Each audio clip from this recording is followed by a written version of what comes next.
I was 63 when I stopped saying someday and started saying never. Never fall in love again. Never share a bed with someone. Never hear my name spoken softly from the kitchen while I'm still half asleep. I didn't say it out loud. I didn't make any dramatic promises. It was quieter than that.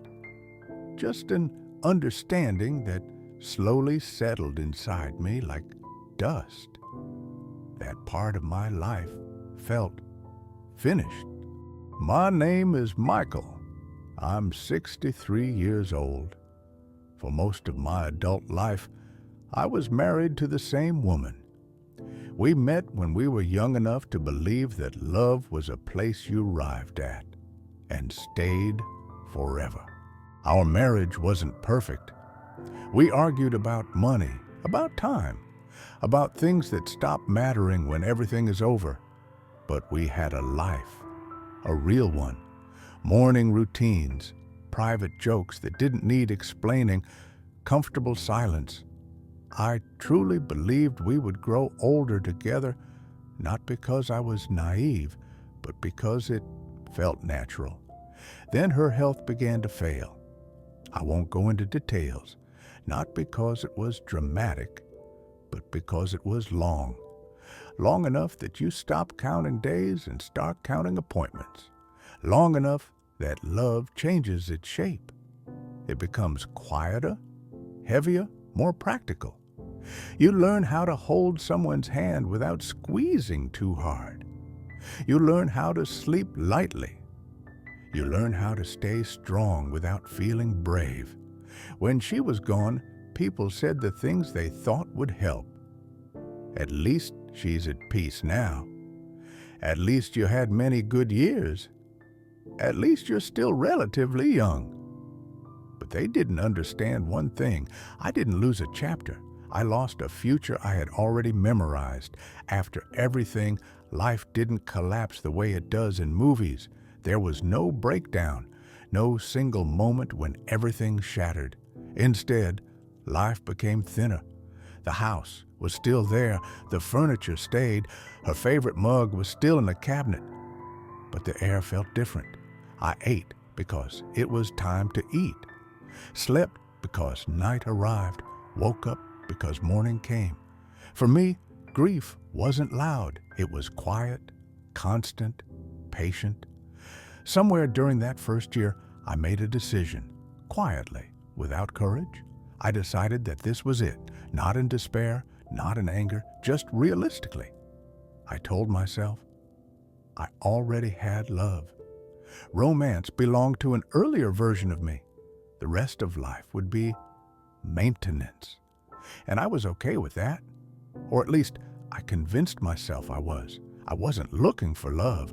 I didn't download dating apps. I didn't believe in starting over. I couldn't imagine someone wanting a 63-year-old widower who still sometimes set out 2 cups in the morning. And then I met Rachel. It happened in the least romantic way. A community center, volunteering once a week, stacking chairs, sorting donations. At first, we talked about small things. The weather, the coffee that was always too weak, a book she was reading. She didn't ask about my past. She didn't look at me with curiosity or sympathy. She just talked to me like I was still part of the world. And that mattered more than I expected. What surprised me wasn't attraction. It was ease. Conversation didn't take effort. Silence wasn't uncomfortable. Laughter returned unexpectedly. I caught myself looking forward to those days and then feeling strange about it. I waited for guilt, for fear, for the sense that I was doing something wrong. It never came. Instead, something else appeared, something I hadn't felt in years. Warmth. I didn't forget my wife. I didn't replace her. I didn't stop loving her. That's not how love works. Rachel didn't take her place. She filled a different space, one I didn't even know existed. I never thought I would hold someone's hand again. Never thought I'd care how I looked before dinner. Never thought a simple conversation could matter so much. And yet, here I am. Not young, not starting over, just alive. I don't believe this is how life is supposed to go. I don't believe everyone finds love again. I don't believe pain has a deadline. And I don't believe being alone means failure. I only know this. I thought my story was over. Instead, it quietly changed direction. Rachel didn't save me.